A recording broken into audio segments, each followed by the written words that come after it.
Program Bachelors of Science first year, Subject Botany, Semester 2, Course Code BOC 102, Course Title Biodiversity 2, Vascular Plants. Welcome students, I am Pooja Sakalkar, Assistant Professor at Kamal College of Art, Science and Commerce for Women, Noe. Today, let us learn about the binomial system of nomenclature in the unit Botanical Nomenclature. To give you an outline of this lecture, we will begin with definition, then we look at the history of binomial nomenclature, we look at its rules, and finally the advantages of using binomial nomenclature. In this module, you will learn about binomial nomenclature, that is how to define binomial nomenclature. This module outlines the history of its inception, it explains the rules of binomial nomenclature, and it lists the advantages of using this nomenclature system. To begin with, definition.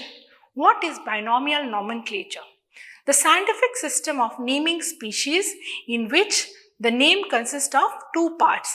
That's why this nomenclatural system is also known as two-word naming system.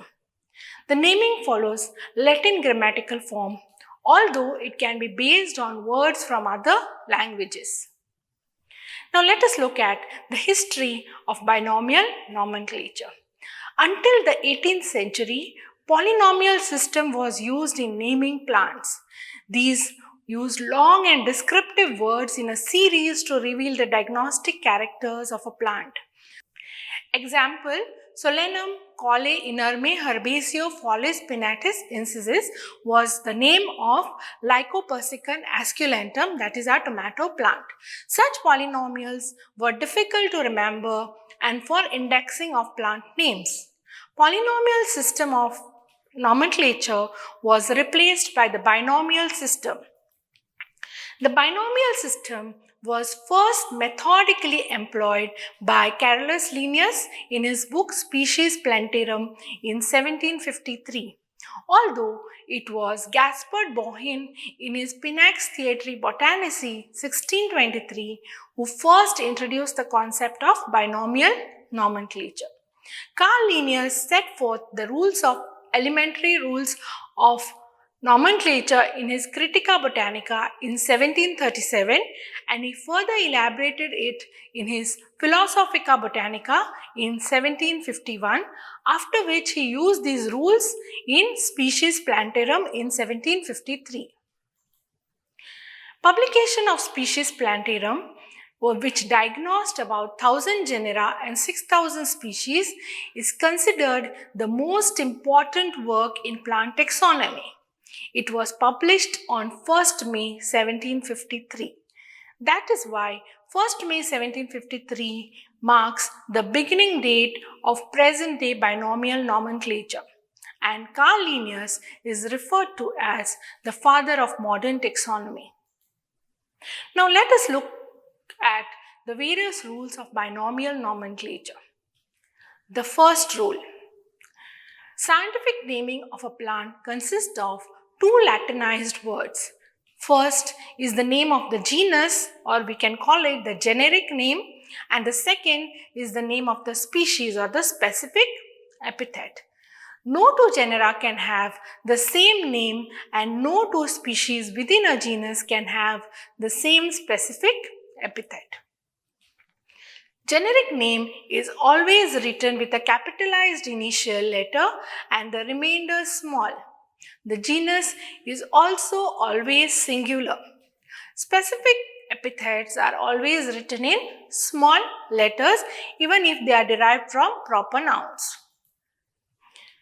The name can be in honor of a person or be derived from a geographical location or originate from an old common name or be derived from plant characteristic and sometimes can also be arbitrary. The name should be printed in italics or boldface, or if handwritten, should be always underlined.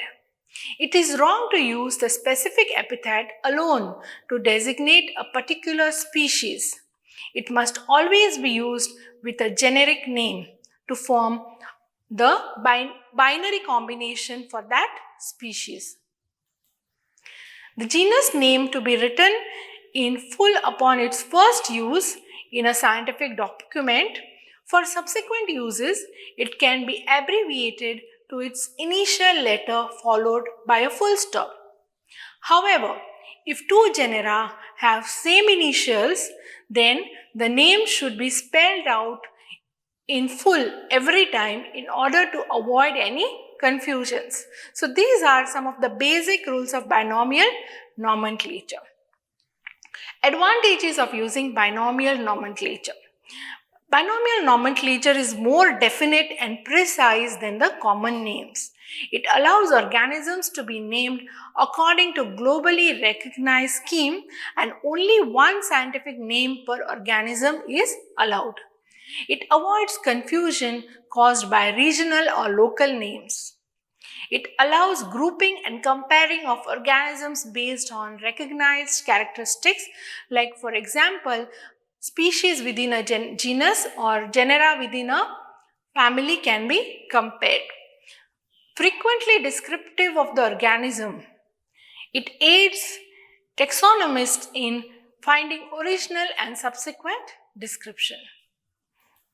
These are the list of reference books that I have referred to prepare this module. This is the web link to the International Code of Nomenclature for Algae, Fungi and Plants, which would help you to go through the codes more in detail. For further readings, you can look at these books. Thank you.